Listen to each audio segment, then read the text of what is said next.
Andrew R. Jassy is an American businessman who is the CEO of Amazon Web Services.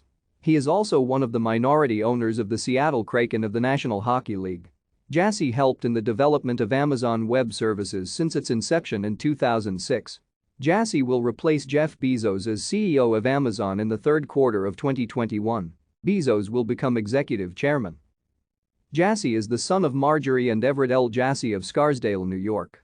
His father was a senior partner in the corporate law firm Dewey Ballantine in New York and chairman of the firm's management committee. Jassy grew up in Scarsdale and attended Scarsdale High School.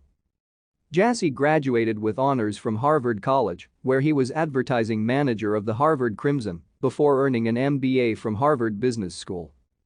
Jassy worked for 5 years after graduation before doing his MBA. He worked as a project manager for a collectibles company, MBI, and then he and an MBI colleague started a company and closed it down. He joined Amazon in 1997 with several other Harvard MBA colleagues. Thank you for watching. Like and subscribe if you would like to view more of our videos. Have a nice day.